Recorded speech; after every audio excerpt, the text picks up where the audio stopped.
at Island Bridge for said that the said printing factory, so empty, will contain 20 printing tables, which printing tables fully occupied will give employment to upwards of 300 persons of different ages and sexes.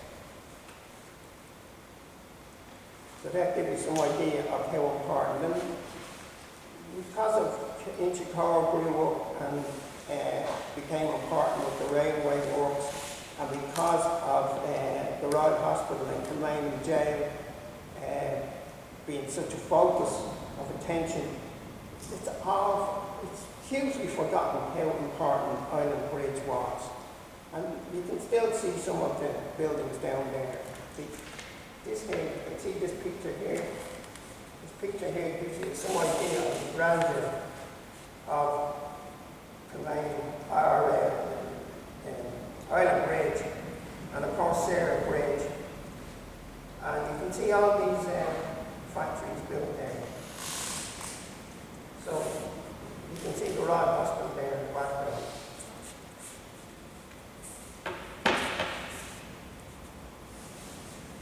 Now, Riversdale House. Apart from Golden Bridge House, which Liam is an expert on, Golden Bridge House,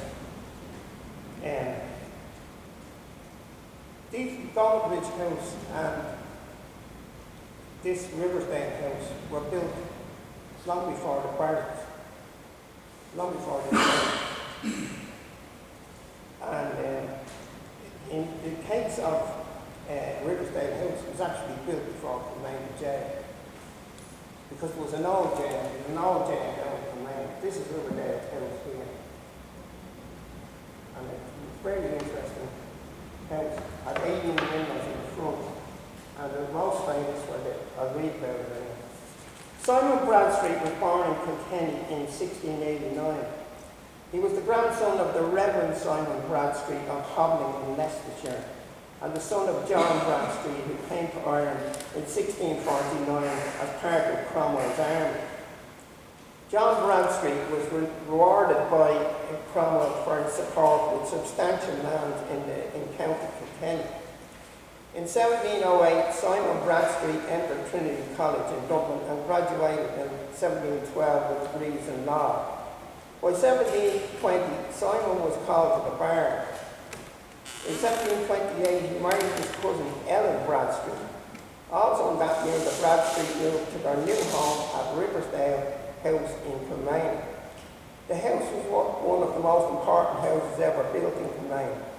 Close to Kilmainham Courthouse, it was convenient for the barrister Bradstreet. The four-storey house, which had a total of 18 windows facing south, was most famous on account of the large statue of William Shakespeare over the front door.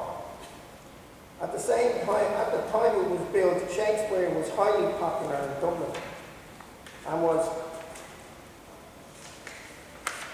performed in theatres such as Smock Alley and Crow Street. There was also a gallery and meeting rooms called the Shakespeare Gallery in Exchange Street, close to Dublin Castle.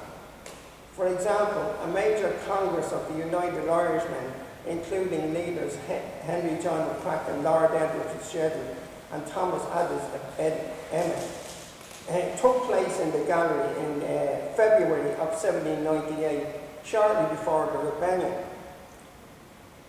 In 1759, Simon Bradstreet was elevated to the peerage, taking the title of Sir Simon, first Baronet of Kilmainham.